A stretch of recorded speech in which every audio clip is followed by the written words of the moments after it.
हरे कृष्ण। ओम अज्ञानतिमिरान्धस्य ज्ञानाञ्जनश्लाकया चक्षुरुन्मिलितं येन तस्मै श्रीगुरवे नमः। श्रीचैतन्यमनोभीष्टं स्थापितं येन भूतले स्वयं रूपा कदा मह्यं ददाति स्वपदान्तिकम्। नमो विष्णुपदाय कृष्णप्रेष्ठाय भूतले श्रीमते भक्तिवेदान्तस्वामिनिति नामिने। नमस्ते सारस्वती देवे गौरवाणी प्रचारिणे निर्विशेष शून्यवादी पाश्चात्य देशतारिणे। वाञ्छाकल्पतरुभ्यश्च कृपा सिन्धुभ्य एव च पतितानां पावनेभ्यो वैष्णवेभ्यो नमो नमः। जय श्री कृष्ण चैतन्य प्रभु नित्यानंद श्री अद्वैत गदाधर श्रीवासादि गौर भक्त वृंद। हरे कृष्ण कृष्ण कृष्ण हरे हरे, हरे राम राम राम हरे हरे।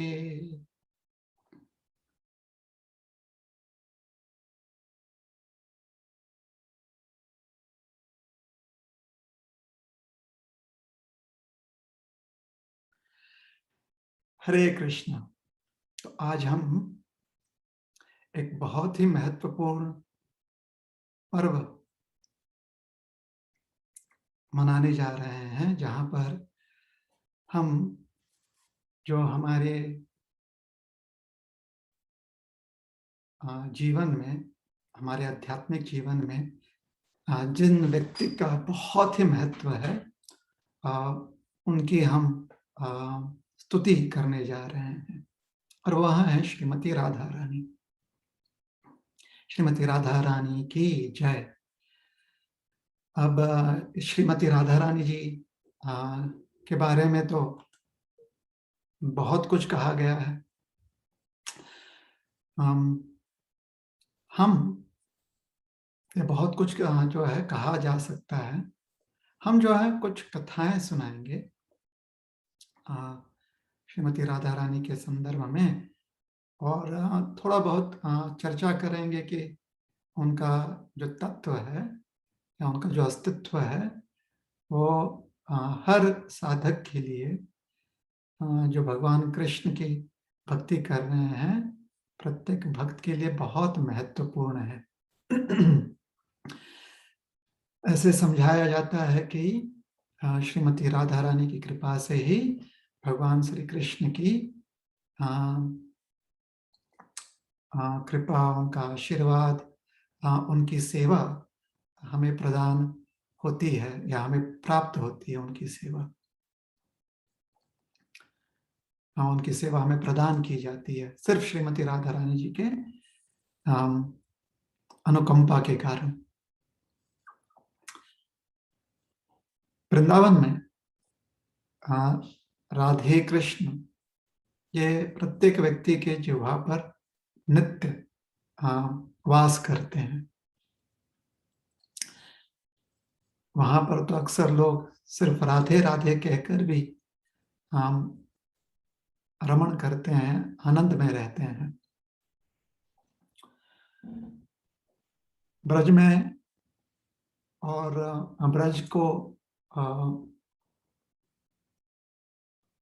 आदर पूर्वक या सम्मान पूर्वक जो पूछते हैं ब्रज धाम को, वह जानते हैं कि श्रीमती राधा रानी जी का जो गांव है, जो उनका वास है, जहाँ उनका बालपन बीता, वह है श्री बरसाने धाम। तो बरसाना को या बरसाने धाम को राधा रानी का गांव भी कहा जाता है, वर्षाना। लेकिन आम भाषा में जो लोक प्रचलित भाषा है या लोक में जो प्रचलित बहुत लोकप्रिय जो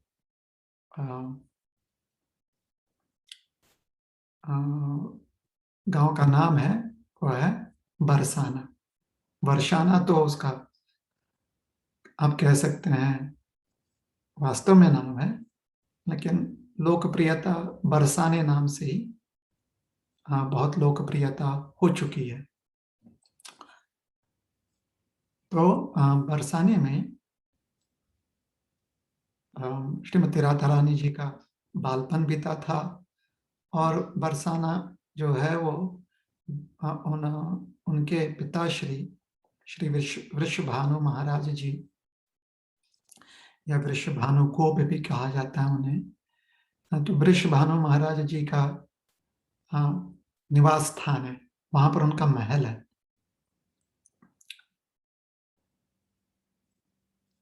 बरसाने धाम में एक पर्वत है का सारे भक्तों का यही मानना है कि वह ब्रह्मा जी हैं, स्वयं साक्षात ब्रह्मा जी जो है प्रकट हुए हैं पर्वत के रूप में। उस पर्वत के 4 शिखर हैं, जैसे ब्रह्मा जी के 4 सर हैं ना, वैसे ही इस पर्वत के 4 शिखर हैं। जहां पर भानु महाराज का महल है उसे कहते हैं भानगढ़। फिर दूसरे शिखर का नाम है मानगढ़, अन्य एक शिखर है विलासगढ़, और ऐसे जो है अलग अलग शिखर हैं।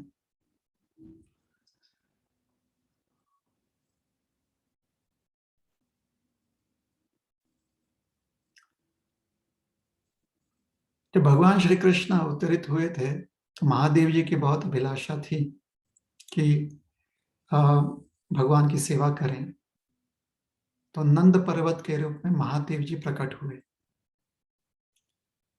तो उसी प्रकार से ब्रह्मा जी जो है बरसाना में पर्वत के रूप में प्रकट हुए हैं।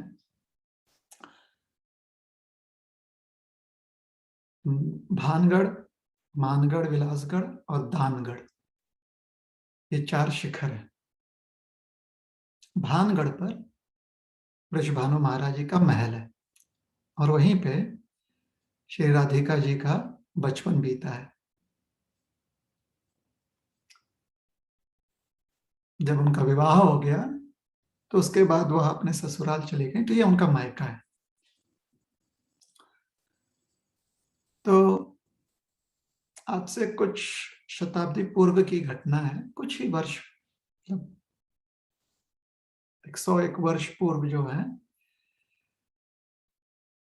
पर्वत के तल में, जो भानगढ़ है उसके तल में गांव बसा हुआ है, बरसाना गांव है।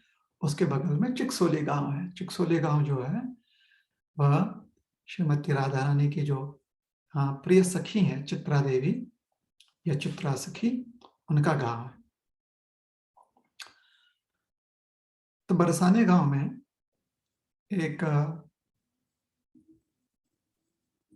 सज्जन रहा करते थे, वृद्ध थे, नाम था उनका विठलनाथ। अब बरसाने गांव में हर कोई जो है वह राधा रानी से अति प्रेम करते हैं, तो उनका भी बहुत प्रेम था श्रीमती राधा रानी से। और बरसाने में हर कोई जो है राधा श्याम सुंदर जो है उनके प्रति हमेशा सेवा भाव रखते हैं। तो ये जो वृद्ध व्यक्ति थे, अब गांव की भाषा में लोग जो वृद्ध हो जाते तो कभी उनको बाबा कहते हैं। बाबा शब्द का प्रयोग जो है, बाबा ये सम्मान व्यक्त करने के लिए शब्द का प्रयोग किया जाता है। तो साधु संतों के लिए भी बाबा शब्द का प्रयोग करते हैं। जो वरिष्ठ होते हैं उनके लिए भी बाबा शब्द का प्रयोग किया जाता है। तो जो वृद्ध पुरुष होते हैं उन्हें सम्मान पूर्वक बाबा शब्द कहकर उन्हें संबोधित किया जाता है। तो ये विट्ठलनाथ बाबा थे। और जितना श्रीमती राधा रानी से उनका प्रेम था, उतना ही भगवान कृष्ण से प्रेम था, नंदलाल से प्रेम था। और वात्सल्य भाव में वो भगवान कृष्ण के प्रति सेवा करते थे। भगवान कृष्ण को अपनी संतान मानते थे, और श्रीमती राधा रानी को जो है पुत्रवधू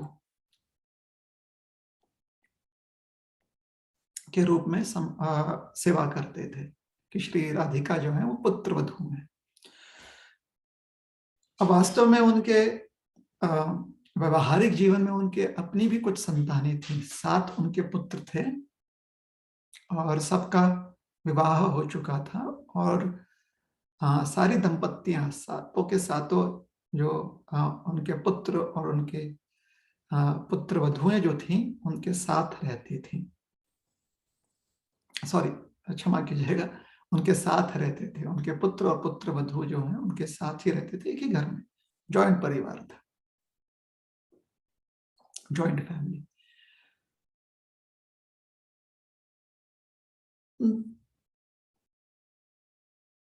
ग्रीष्म काल था, तो उस समय थोड़े बहुत जो है विवाह काफी होते हैं।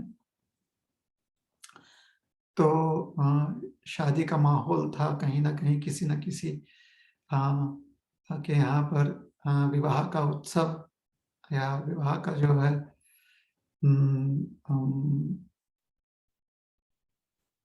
कार्यक्रम हो ही रहा था। तो बहुत सारे साज सामग्री के जो वस्तुएं हैं, वह बेचने के लिए व्यापारी जो हैं गांव गांव घूम रहे थे। तो ऐसे ही स्त्रियों के लिए साज श्रृंगार के सामान लेकर एक महिला उस गांव में आई। तो बाबा ने सोचा, विट्ठलनाथ बाबा ने सोचा कि बहुओं की कुछ आवश्यकता होगी। तो उन्होंने उस महिला को बुलाया जो सामान बेच रही थी, और उनसे कहा कि आप अंदर जाओ, अंदर हमारी बहुएं हैं, और उन्हें जो भी चूड़ियां लगे तो वो उन्हें दे देना। तो चूड़ियां बेच रही थी वो। तो वो भीतर गई, और बाबा ने कहा था कि जितना उनका मनपसंद जो भी उन्हें अच्छा लगे उन्हें दे देना, और फिर आकर हमसे पैसा ले लेना। ध्यान ये रहे कि सभी को बराबर बराबर मिले। तो वो जो महिला है वो भीतर गई, और भीतर जाकर उन्होंने सभी को अपना अपना सामान दे दिया। अब जब सभी को अपना अपना सामान दे दिया उन्होंने, तो बाहर आकर उन्होंने उनसे कहा कि ठीक है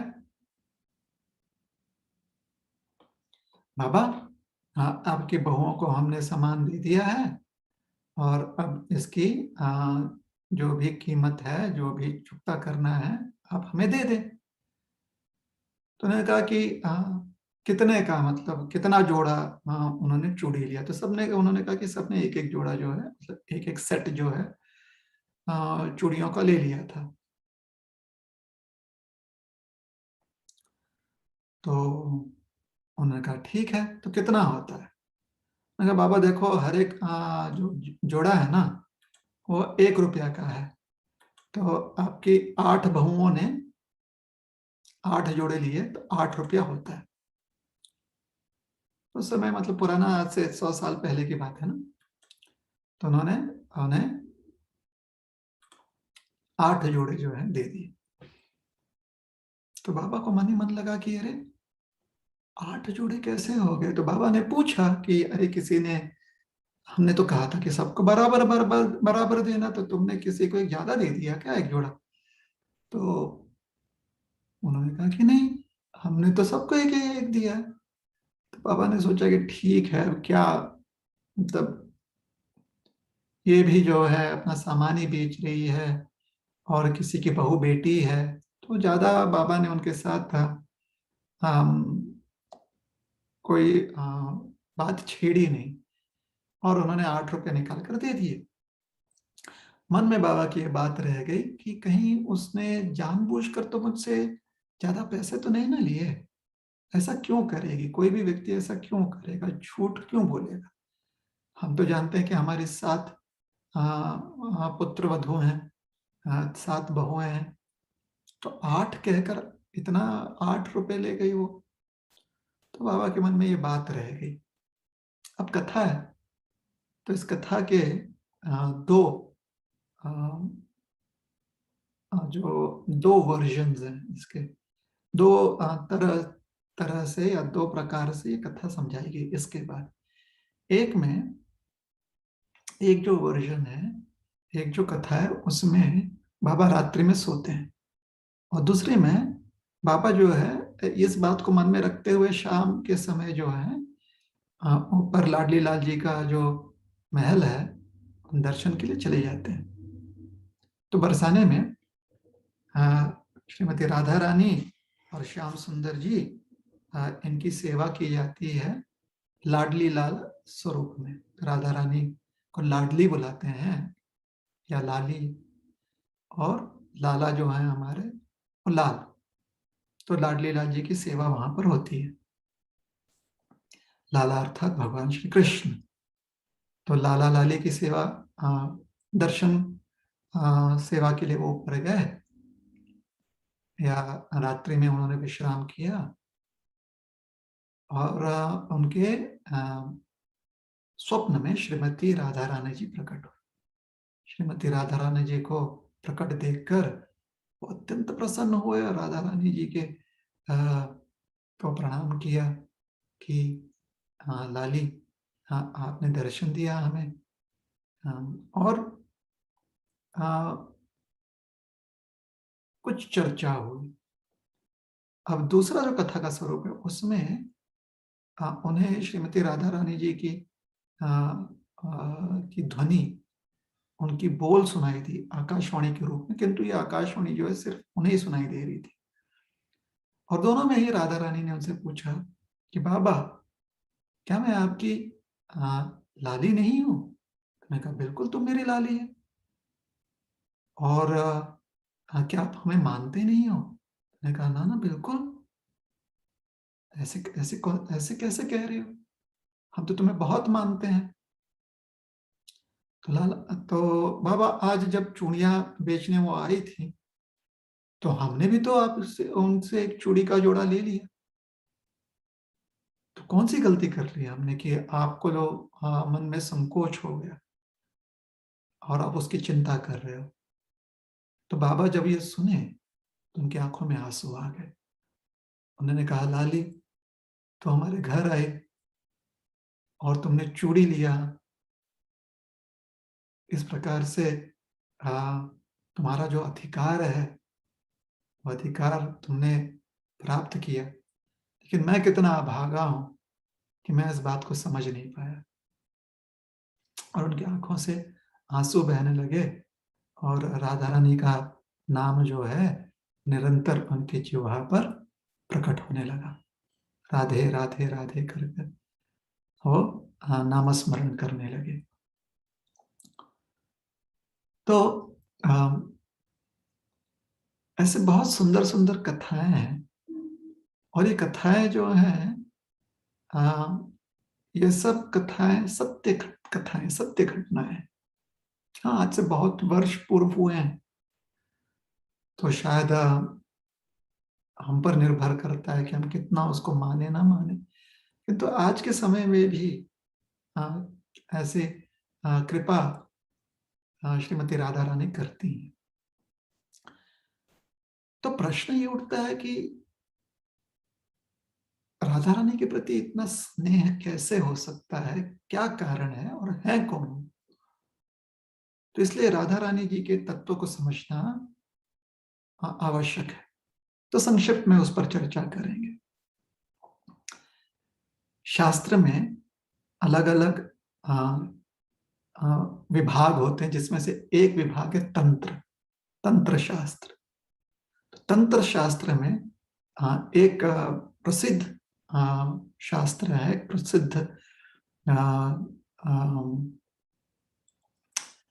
आप कह सकते हैं कि सोच है, जिसे कहते हैं बृहद गौतमीय तंत्र। आजकल सब जो है प्रिंट किया गया हुआ है या लिखित स्वरूप में है, तो आप कह सकते हैं कि ग्रंथ है, किंतु ये शास्त्र है, अर्थात शास्त्र स्वरूप है उसका। प्रिंट में भी है, लिखित स्वरूप में भी है, और उपदेश के रूप में भी है। तो ये जो उपदेश है बृहद गौतमीय तंत्र, उसमें श्रीमती राधा रानी जी के संदर्भ में समझाया गया है, देवी कृष्णमयी प्रोक्ता राधिका परदेवता सर्वलक्ष्मीमयी सर्वा कांति सम्मोहिनी परा। तो देवी कृष्णमयी प्रोक्ता, ये साक्षात भगवान कृष्ण की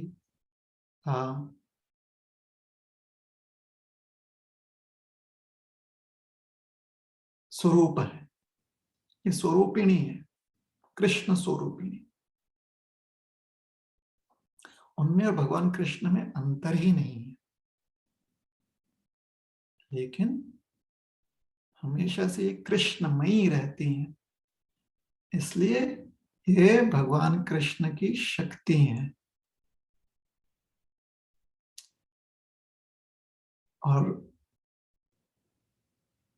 इन्हीं शक्ति के कारण जो है भगवान कृष्ण इतने शक्तिमान है। तो इसलिए दोनों का अस्तित्व अलग नहीं हो सकता, शक्ति और शक्तिमान का अस्तित्व अलग नहीं हो सकता। इसलिए हम इन्हें कृष्ण स्वरूपिणी भी कहा जाता है। कृष्ण स्वरूपिणी का अर्थ होता है इनमें और भगवान कृष्ण में अंतर नहीं है, एक है शक्ति और दूसरे है शक्तिमान। राधा रानी शक्ति है, कृष्ण है शक्तिमान। तो शक्ति क्योंकि शक्तिमान के अधीन है, या शक्तिमान के सीधे उनका एक स्वरूप कहिए या उनका एक पर्सनालिटी कहिए, वैसे हैं, इसलिए दोनों अभिन्न है। कृष्ण को प्रसन्न करने हेतु या कृष्ण की सेवा करने हेतु जब शक्ति अलग स्वरूप में भगवान कृष्ण से भिन्न स्वरूप में या व्यक्तित्व में प्रकट होती हैं, तब राधा कृष्ण स्वरूप प्रकट होता है। यहाँ पर राधा रानी कृष्ण की बहुत ही प्रिय उनकी संगिनी है, भगवान कृष्ण की। इसलिए राधा रानी को भी देवी या भगवान ही माना गया है। कृष्ण देवता है और श्रीमती राधा रानी जो है वो देवी है। अब कृष्ण कैसे हैं?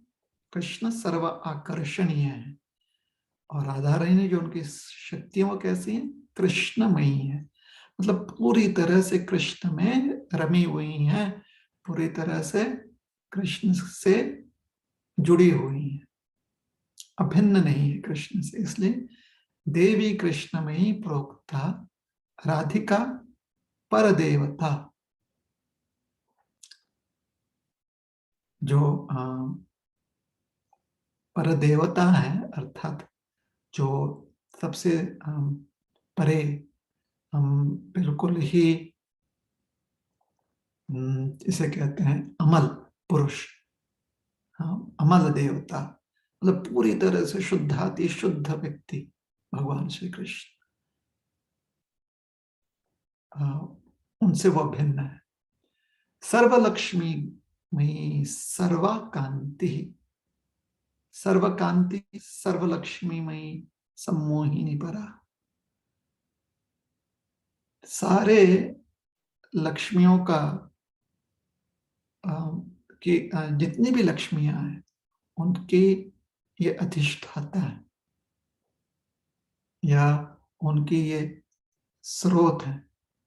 सारी लक्ष्मी इनसे प्रकट होती है।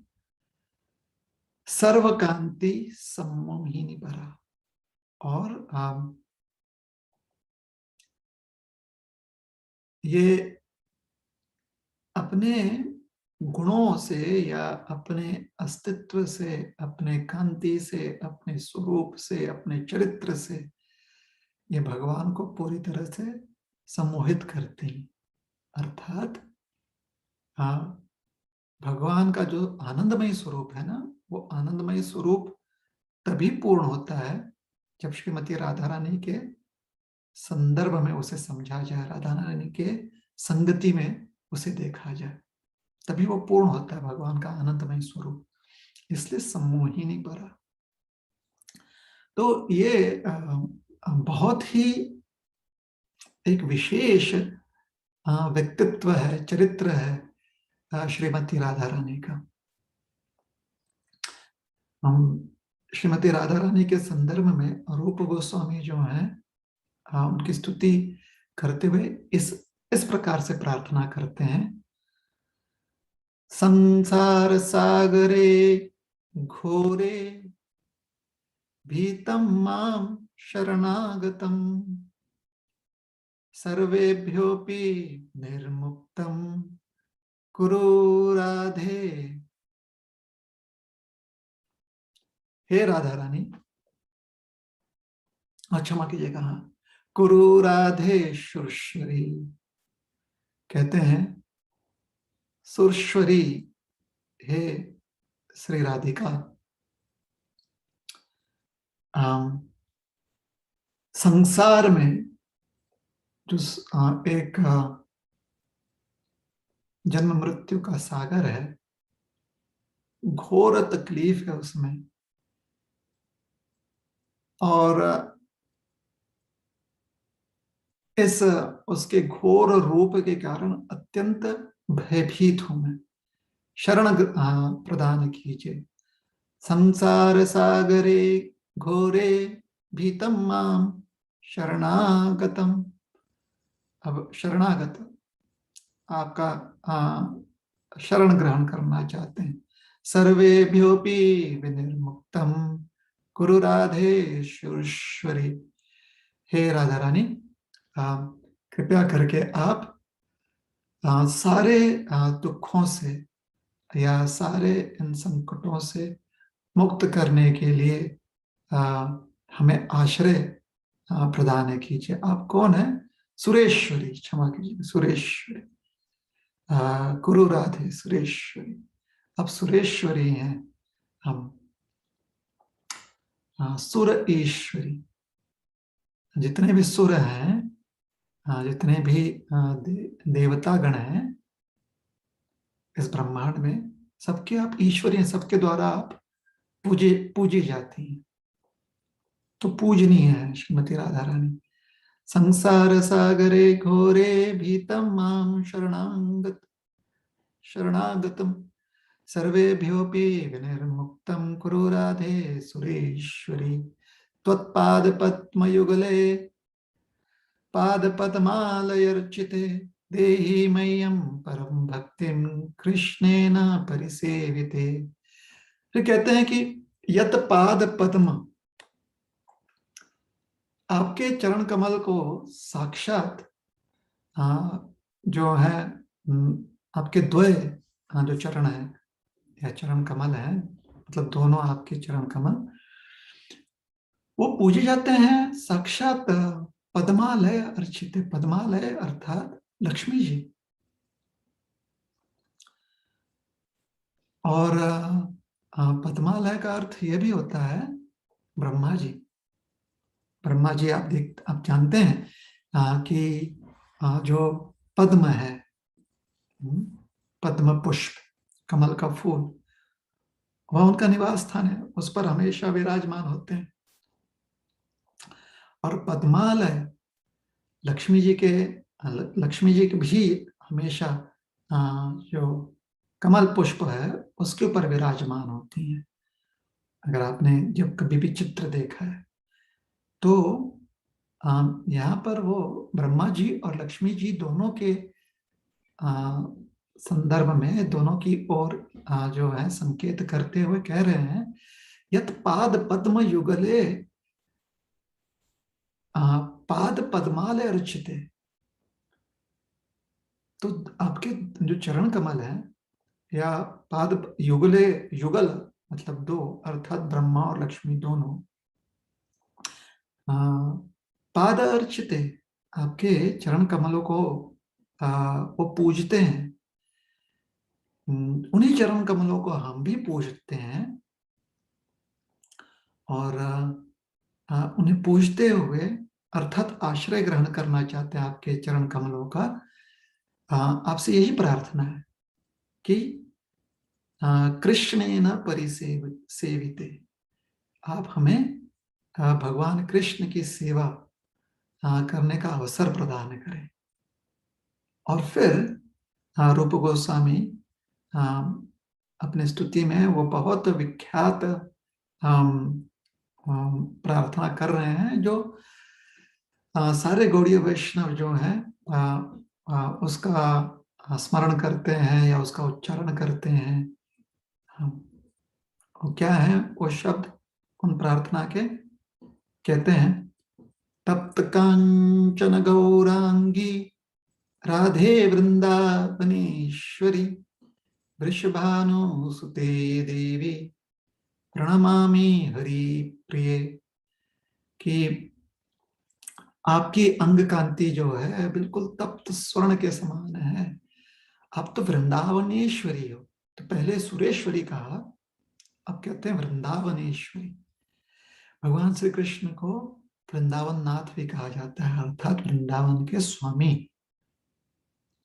किंतु राधा रानी को वृंदावनेश्वरी, जो वास्तव में जो स्वामिनी है वृंदावन की, वो है श्रीमती राधा रानी।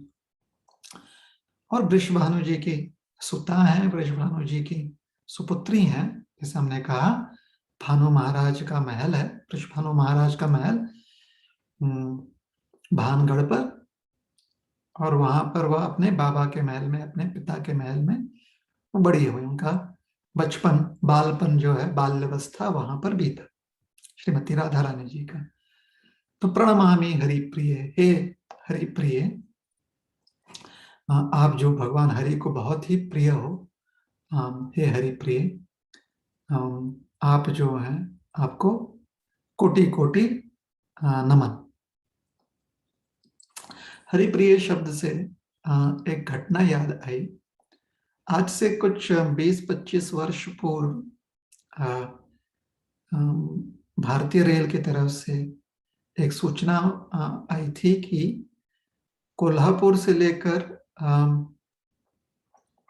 तिरुपति तक एक रेल एक्सप्रेस रेलगाड़ी जो है वो शुरू कर रहे हैं। तो अगर कोई एक सुंदर नाम प्रदान कर सके इस गाड़ी को, जैसे हमारी मुंबई पुणे के बीच में डेक्कन एक्सप्रेस, डेक्कन क्वीन चलते हैं, दक्खन की रानी, अगर आपने मराठी में देखा होगा तो दक्खन की रानी कहा गया है पुणे मुंबई एक्सप्रेस जो है, या सुपरफास्ट।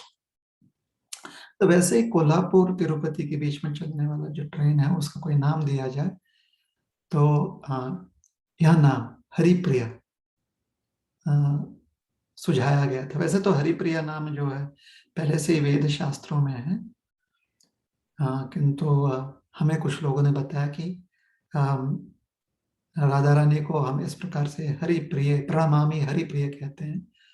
तो बहुत लोगों ने इस नाम के प्रति अपना उत्साह जताया और फिर नाम दिया गया, क्योंकि कोल्हापुर में महालक्ष्मी जी है ना, तो श्रीनिवास जी महालक्ष्मी को ढूंढ रहे थे। भगवान जो है वैकुंठ से आए थे महालक्ष्मी को ढूंढने के लिए, तो नाम दिया गया हरिप्रिया एक्सप्रेस। हरिप्रिया मतलब भगवान हरि को बहुत प्रिय है। तो भगवान कृष्ण जो है वो श्रीमती राधा रानी को बहुत प्रिय मानते हैं। और श्रीमती राधा रानी जो है वो कृष्णमयी है। तो ये दोनों पर, इन दोनों पर थोड़ी चर्चा करेंगे। ये जो दो गुण है, श्रीमती राधा रानी का गुण है कि वो कृष्णमयी है, और भगवान जो है, या श्रीमती राधा रानी का और एक जो उनका गुण है वो है कि वो हरिप्रिया है, अर्थात भगवान कृष्ण जो है उनको बहुत प्रिय मानते हैं, या वो भगवान कृष्ण को अति प्रिय है। तो एक तो उनका स्वयं का कृष्ण के प्रति जो श्रीमती राधा रानी जी की जो उनका व्यवहार है वो इस गुण से दर्शता है, कृष्ण में, कि हमेशा कृष्ण के प्रति ही उनका ध्यान रहता है। और हरिप्रिया से भगवान का जो उनके प्रति व्यवहार है, या भगवान का उनके प्रति जो संबंध है, वो प्रदर्शित होता है कि भगवान के हृदय में उनका वास है, श्रीवास। एक नाम श्रीमती राधा रानी का यह भी है, श्रीवास या श्रीनिवास, जो भगवान के हृदय में।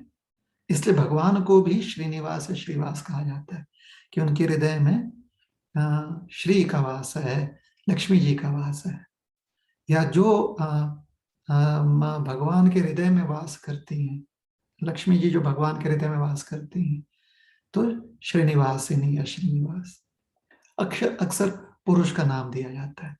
तो उसी रूप में हम लोग इस नाम को समझेंगे। श्रीनिवास अर्थात जिनके हृदय में लक्ष्मी जी का वास होता है, श्री का वास है। तो हरिप्रिया और कृष्णमयी। पुराणों में कथा आती है कि श्रीमती राधा रानी जी का प्राकट्य जब हुआ तो भानु महाराज भानु महाराज और कीर्ति माँ या कीर्तिदा देवी जो है, दोनों मन से यही प्रार्थना कर रहे थे कि नंद के जो लाला है उनकी संगिनी हमें कन्या के रूप में प्राप्त हो जाए। तो खूब उन्होंने तपस्या की और प्रार्थना की, और फिर एक दिन भानु महाराज जब जमुना स्नान के लिए गए प्रातः काल, श्रावण मास में जब लोग जाते हैं स्नान करने के लिए, तो बहुत ही वो श्रावण भादों में, तो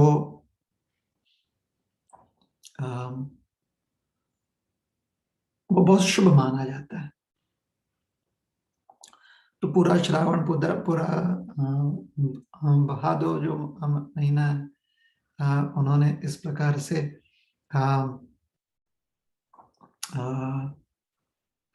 भानु महाराज ने तपस्या की और प्रातः सूर्योदय के पूर्व जाकर जमुना जी में स्नान करते थे, वहां पर पूजा अर्चना करते थे जलार्पण करते हुए। तो जब करने गए अष्टमी के दिन, जो शुक्ल अष्टमी है, तो उन्हें एक स्वर्णिम कमल का दर्शन हुआ। मतलब वो कमल का पुष्प जो है दिव्य तो प्रकट हो ही रहा था, लेकिन उसमें से स्वर्ण कांति, स्वर्ण तेज, एक बहुत ही दिव्य तेज प्रकट हो रहा था।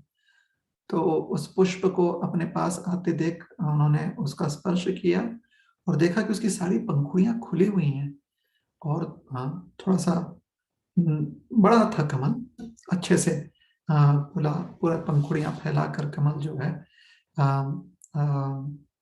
गंध, अपना सुगंध पसार रहा था, और उसका दिव्य तेज जो है ब्रह्म मुहूर्त का जो थोड़ा अंधकार था उसे दूर कर रहा था।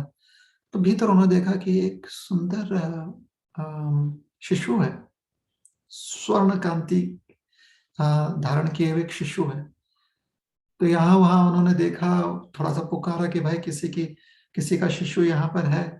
तो कोई नहीं था, तो उन्हें लगा कि ठीक है, नदी में छोड़ना तो ठीक नहीं रहेगा। तो उन्होंने उसे उठा लिया, शिशु को। देखा कि कन्या है, और उठाकर कीर्ति माँ के पास ले और कहा कि शायद यही हमारी प्रार्थनाओं का फल है। हम इस कन्या को ही अपने सुपुत्र के रूप में इस कन्या को हम प्रेम करेंगे। तो कीर्ति माँ बड़ी प्रसन्न हुई, लेकिन एक दो दिन में ही समझ में आ गई, कन्या जो है ना तो रो रही है, और उसके नेत्र जो है बंद के बंद हैं, और ना ही संकेत दे रही है कि उसे कुछ ध्वनि सुनाई पड़ रहा है। तो उन्हें लगा कि शायद इसकी इंद्रियां जो है कमजोर हैं, इसलिए ना तो देख पा रही है, ना सुन पा रही है, और ना ही बोल पा रही है। तो उन्हें फिर भी कोई दुख नहीं। उन्होंने सोचा कि कैसे जैसे भी है, ये बहुत हमें प्रिय है। बहुत उनका मन आ चुका था इस कन्या पर, बहुत प्रेम हो रहा था। तो उन्होंने सोचा कि इस कन्या के बारे में अभी किसी को नहीं बताएंगे, क्योंकि शायद किसी की बुरी नजर लग जाए। लोग जो है आकर देखेंगे कि कन्या जो है, अरे कुछ बोल नहीं रही है, तो कहीं जो है नेत्र इसके जो है नेत्रहीन तो नहीं है, या कर्णहीन तो नहीं है, मतलब कानों से सुनाई तो नहीं दे रहा है। हम तो ऐसे लोग चर्चा करेंगे तो नजर लग जाती है ना, मतलब ऐसा उसे अपशकुन माना जाता है। तो इसलिए उन्होंने विचार किया कि किसी को नहीं बताएंगे। तब तक नारद मुनि जी वहां पर आ गए। उन्हें संकेत मिल गया कि कहीं ना कहीं जो है हमारी आराध्य देवी जो है प्रकट हो गई हैं। तो ढूंढते ढूंढते हुए किसी प्रकार से पहुंच गए। लंबी कथा है, संक्षेप में समझा रहे हैं। तो पहुंच गए भानु महाराज के गांव। तो उस समय वो जो है रावल गांव में थे।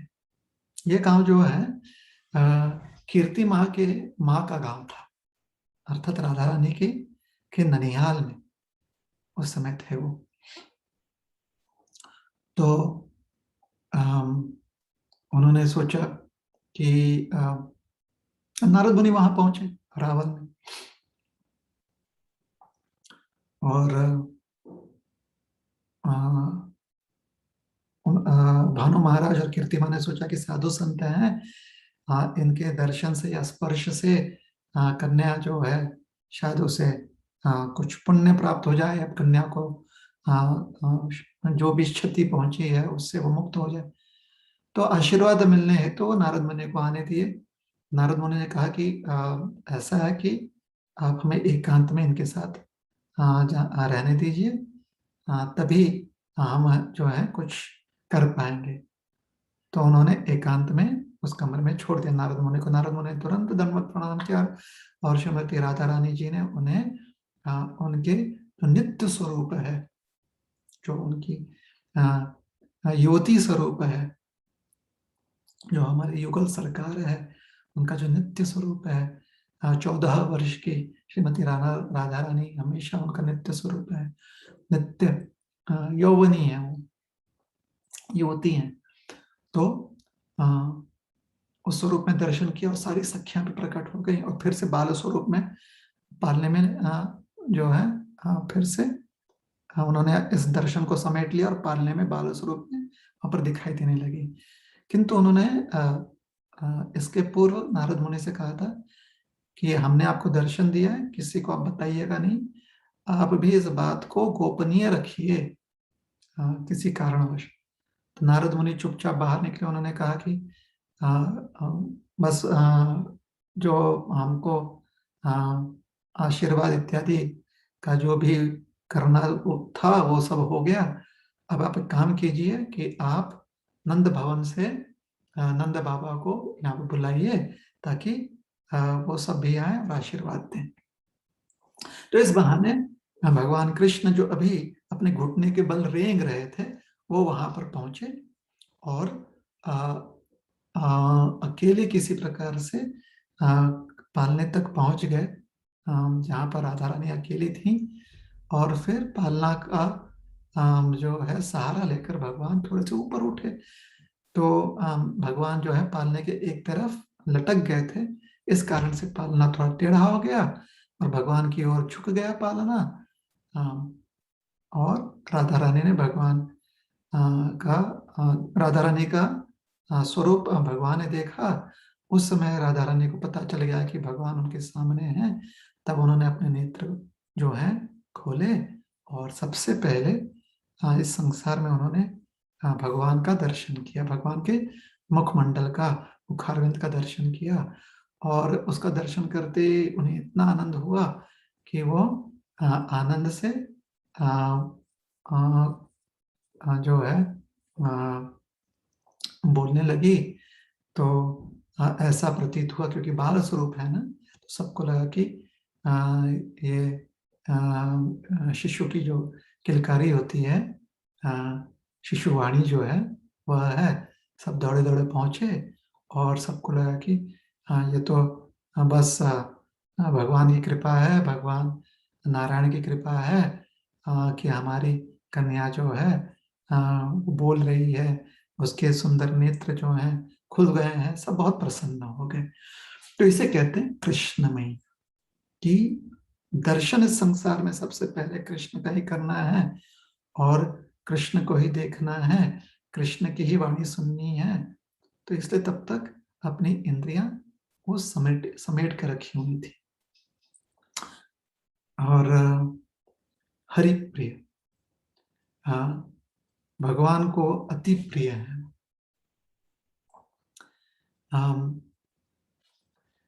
कहा जाता है कि प्रभुपाद जी हमें समझाते हैं कि भगवान कृष्ण जो है वो भगवान है, तो सभी के अच्छे बुरे कर्म जो हैं इस संसार के, मतलब जो सही है और जो गलत है, वह सब जानते हैं। इसलिए वो देख परख कर वो किसी को अपनी कृपा देते हैं। किंतु श्रीमती राधा रानी जो है ना, उनका हृदय एक माँ का हृदय है। जैसे माँ का हृदय होता है ना, वो सारे भूल चूक माफ। अगर बच्चा अपनी गलती मान ले और क्षमा याचना करे, तो सारे भूल चूक माफ माँ कर देती है और कहती है ठीक है, अब तुम सही मार्ग पर आ गए हो, तो पिछली जितनी भी गलतियां हैं वो सब जो वो धुल गई हैं। तो श्रीमती राधा रानी फिर कृष्ण से कहती हैं कि आप इस व्यक्ति को, इस भक्त को आप अपना चरणाश्रय दो।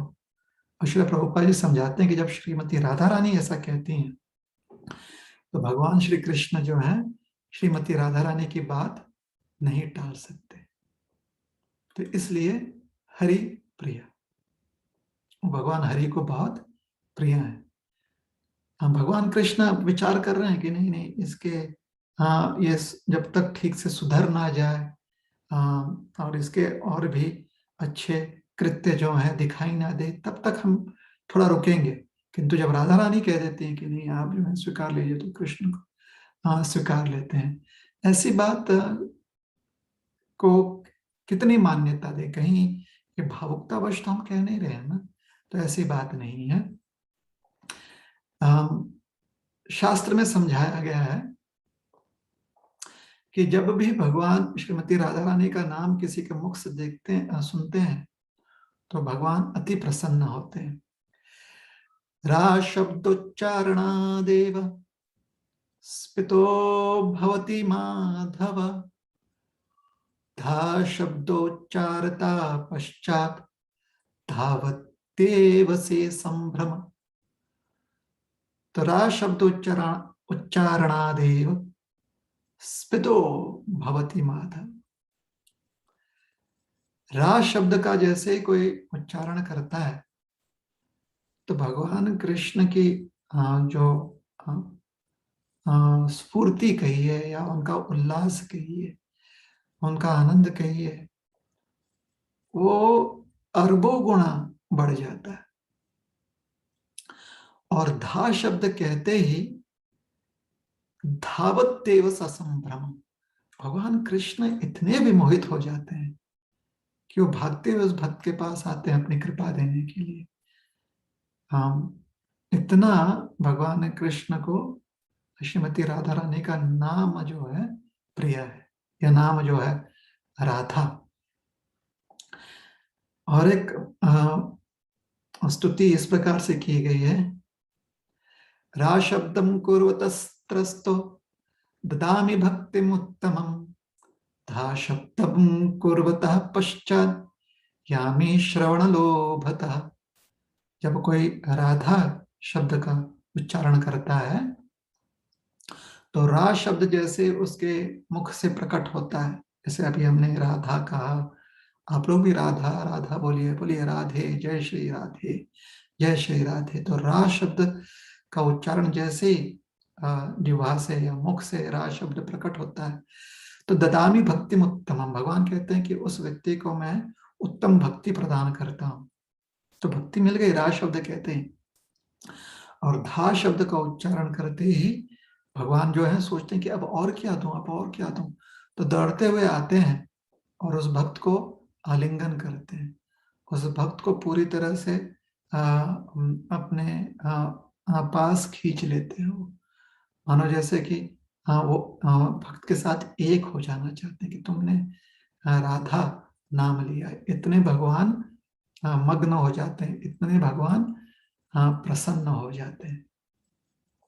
इसलिए हम लोग श्रील प्रभुपाद जी के जो अनुयायी हैं या इस्कॉन में हम जो भक्ति करने का प्रयास कर रहे हैं, जितने भी इस्कॉन के अनुयायी हैं, हम सब नित्य जो है श्री श्री राधा गोपीनाथ जी, श्री श्री राधा मदन मोहन जी की जय हो, की जय हो, ऐसे कहते रहते हैं।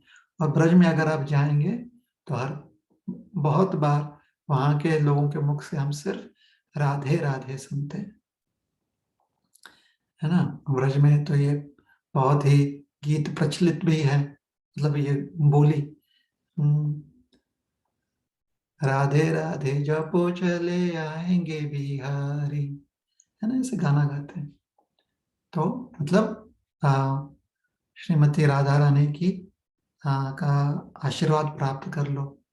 तो जो बिहारी हैं कि बिहारी जी, कुशल बिहारी जी, निकुंज बिहारी जी, हाँ, ये जो है अपनी कृपा देने के लिए उस भक्त के पास दौड़े आते हैं। तो ये राधाष्टमी का पर्व और विशेष करके जिस प्रकार से श्रीमती राधा रानी के प्रति हमें श्रद्धा या निष्ठा होनी चाहिए, श्री प्रभुपाद जी ने जो समझाया हमें, आचार्यगण ने समझाया है, ये हमारे जीवन में या जीवन के लिए हमारी जो भक्तिमय यात्रा है उसके लिए अनिवार्य है, उसके लिए बहुत महत्वपूर्ण है। ये पर्व श्रीमती राधा रानी जी की स्तुति, उनके अस्तित्व को समझना, यह अत्यंत आवश्यक है। क्योंकि सिर्फ वह हमारी स्वामिनी ही नहीं है, बल्कि उनका हृदय, राधा रानी का हृदय हमारे लिए वात्सल्य प्रेम से भरा हुआ है। और वह जब भी हम कृष्ण के प्रति कृष्ण नाम लेते हैं या कृष्ण आश्रय लेना चाहते हैं, यही सिर्फ मन में एक बार विचार करते हैं कि हमें श्री कृष्ण का आश्रय लेना है, तो उनका हमारे प्रति बहुत स्नेह प्रकट होता है। तो हमें उनसे नित्य प्रार्थना करते रहना चाहिए। श्री प्रभुपाद जी बहुत ही आनंद से रूप गोस्वामी जी का एक भजन गाया करते थे। और यह भजन जो है राधिका स्तव, स्तवमाला नामक एक संकलन रूप गोस्वामी जी ने किया था, जो प्रिंट में भी है, पुस्तक रूप में है स्तवमाला। इसका एक स्तव है राधिका स्तव। स्तव मतलब स्तुति। तो स्तुतियों की एक माला, अर्थात एक प्रार्थना, स्तुतियों की प्रार्थना या प्रार्थनाओं की एक श्रृंखला जो है, शंखावली रूप गोस्वामी जी ने दी है। और श्रील प्रभुपाद जी गाते थे, बहुत सुंदर है, राधे जय जय माधव दई थे, ऐसी ऐसे इस स्तव के बोल शुरू होते हैं। तो हम इसके दो ही पंक्ति जो है और उसको गाएंगे और उस पर चर्चा करेंगे और फिर समाप्त करेंगे आज की कथा। राधे जय जय माधव दईते, राधे जय जय माधव दईते, गोकुल तारुणी मंडल मोहिते, गोकुल तारुणी मंडल मोहिते, राधे जय जय माधव दईते। तो राधा रानी, आपको बहुत बहुत आपका जय हो। माधव दईते, आप जो हो माधव को या भगवान को, श्याम सुंदर जी को बहुत प्रिय हो। गोकुल तरुणी, और ब्रज की जितनी भी गोपिकाएं हैं, लाखों की संख्या में, अरबों की संख्या में गोपिकाएं हैं जो सब भगवान की सेवा करती हैं और श्रीमती राधा रानी की सखियां हैं। ये जो गोपी मंडल है या गोकुल तरुणी मंडल, ये जो उनका ग्रुप है, इसकी वो महिते मतलब इसकी वो पटरानी है, इसकी वो लीडर है। इन सब की जो नायिका है वो है श्रीमती राधा रानी। तो रूप गोस्वामी जब हमसे कह रहे हैं, स्वयं तो रूप गोस्वामी बड़े ही बड़े सन्यासी हैं, वैरागी हैं, बाबा जी हैं। तो जो गोकुल की निवासिनी है, उनके बारे में चर्चा कर रहे हैं। तो क्या बात है ये गोकुल की निवासिनियों की और इनकी नायिका जो है श्रीमती राधा रानी, इनका महात्म्य क्या है। तो अंतिम पंक्ति में रूप गोस्वामी जी गाते हैं, करुणा कुरु मयि करुणा भरीते, सनक सनातन वर्णित चरिते, करुणा कुरु मयि करुणा भरीते, सनक सनातन वर्णित चरिते, राधे जय जय माधव दईते, राधे। तो करुणा कुरुमयि, हम पर करुणा कीजिए, करुणा भरीते, आप जो है करुणा की देवी हैं और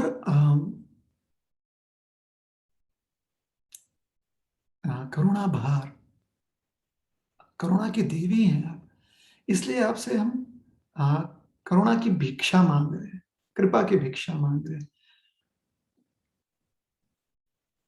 लोग ये पूछ सकते हैं कि अरे 14 साल की लड़कियों से करुणा की भिक्षा क्यों मांग रहे हो, तो कहते हैं सनक सनातन वर्णित चरिते। तो इस ब्रह्मांड में अगर कोई भी आदि वैरागी हो, सबसे पुरातन वैरागी, पहला जिसने संसार में वैराग्य धारण किया हो, तो इस संसार में सबकी उत्पत्ति ब्रह्मा जी से शुरू हुई है। ब्रह्मा जी जो है उनका गृहस्थी जीवन है। तो उनके जो सुपुत्र जिन्होंने वैराग्य जन्म लेते ही, प्रकट होते ही धारण किया, वो है चतुष्कुमार। तो चतुष्कुमार जो है ये आदि योगी, आदि वैरागी माने जाते हैं। वैसे तो कभी कभी आदि योगी महादेव जी को भी कहा जाता है। आदि योगी जो है साक्षात भगवान नारायण को भी कहा जाता है, क्योंकि योगेश्वर है ना भगवान नर नारायण जो है आदि योगी हैं। तपश्चर्या में तो उनकी बराबरी कोई नहीं कर सकता, इतने बड़े तपस्वी हैं। महादेव जी की बराबरी कौन कर सकता है? तो महादेव जी को नर नारायण ऋषि को आदि योगी कहा जा सकता है। किंतु अगर खाली एक दृष्टिकोण से समझने का प्रयास करें तो ब्रह्मांड में सर्वप्रथम किसने प्रकट होते ही, जन्म लेते ही वैराग्य स्वीकारा? तो चतुष्कुमार ने। चतुष्कुमार पश्चात नारद मुनि, रुद्र, महादेव, ये सब जो है पश्चात। महादेव जी ने तो बहुत कल्पों तक वैराग्य, उसके बाद फिर वो भी गृहस्थी हो गए, है ना। सती जी के साथ उनका विवाह हुआ, तत्पश्चात पार्वती जी के साथ विवाह हुआ। सती जी जब उन्होंने देह त्याग लिया और पार्वती के स्वरूप में आई, तो आदि जो भी वैरागी है वह है चतुष्कुमार। और चतुष्कुमार ने, जब भी चतुष्कुमार को संबोधित किया जाता है तो ये चार कुमार है, सनक, सनातन, सनंदन और सनत। तो या तो सनत कुमार आदि कहते हैं, सनत आदि या सनक आदि। सनक ये जो है चौड़वे भाई हैं, जुड़वे, तिड़वे, चौड़वे ऐसे कहते हैं ना। तो चारों जो है हम उम्र के, क्वाड्रुपलेट्स अंग्रेजी में कहा जाता है। तो अर्थात एक का नाम लिया तो सभी उसमें माने गए। तो यहाँ पर सनक सनातन इनका नाम लिया जा रहा है कि अगर वह इन 14 वर्ष के कन्याओं की स्तुति कर रहे हैं, वर्णित चरिते, उनके चरित्र को का गुणगान करते हैं और उनकी उपासना करते हैं, तो फिर बाकी जितने भी वैरागी हैं, योगी हैं, वो भी उनकी उपासना करते हैं। तो श्रीमती राधा रानी जी की उपासना जो है बड़े बड़े वैरागी पुरुष, वैरागी गण कर चुके हैं। तो आज हम बहुत भाग्यशाली हैं कि हम सबको अवसर मिला है श्रीमती राधा रानी जी के स्तुति करने का। और राधाष्टमी का जो पर्व है, इतना महत्वपूर्ण पर्व जो है, उसका उस पर्व को मनाने का हमें अवसर प्राप्त है। तो बहुत आनंद के साथ हमें इस पर्व को मनाना चाहिए। थोड़ी तपस्या जो है, राधा रानी का प्राकट्य मध्याह्न को हुआ है, तो मध्याह्न तक राधा रानी के प्रति या उनके प्राकट्य के विरह में या उनके प्रति जो प्रेम है उसके कारण हम उपवास कर सकते हैं और तत्पश्चात फिर हर्षोल्लास के साथ उत्सव मनाते हैं।